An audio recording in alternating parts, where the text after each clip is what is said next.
My wife couldn't live without this thing. She needs her latte every morning, but she's not the biggest aficionado on making the latte as good as it could be.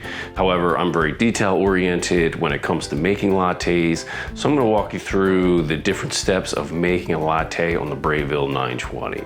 Once you've fired up your machine, this is gonna blink until the light goes solid, and then it's reached the temperature that you've set.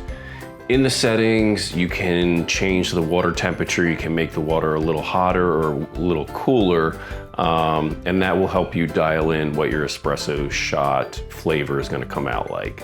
For this one, we've got a medium roast bean, so we're actually at 201, and I think I'm gonna bring it down maybe to 199. So let's go ahead and do that.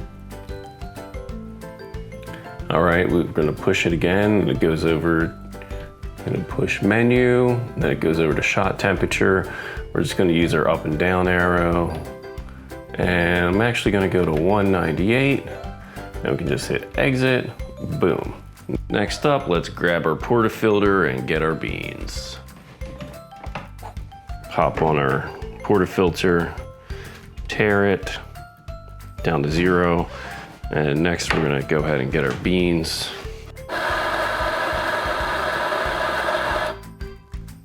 We've got our beans. I skipped over showing you pouring my milk because I figured if you passed first grade making cereal, you're good on pouring your milk. Something to note about the tamp. You want to push down firmly. I think it's about 30 pounds of pressure that they recommend you do, but you don't want to overdo it. So just give it a nice press, pull up your tamper. Got a nice clean espresso pod right there. It looks nice and smooth. And we're gonna load it in and get our shot going. Yep.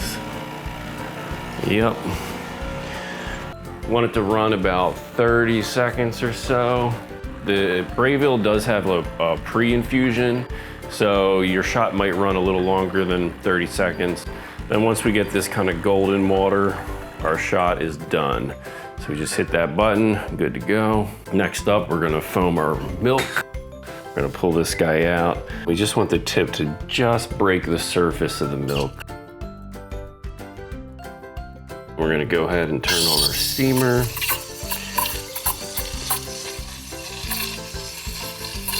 You wanna keep your finger on the side of the jug, and that's gonna help you know whether your milk is steamed enough or not.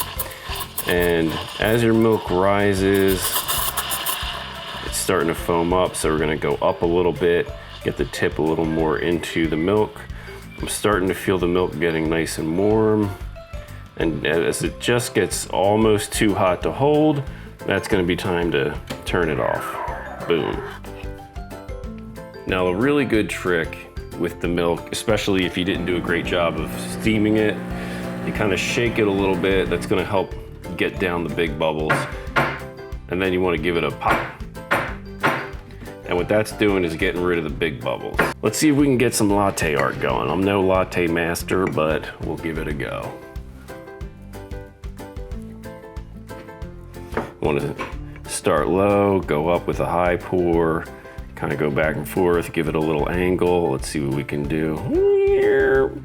All right, well, you know, I'm not gonna win the art award, but that is our latte for the morning.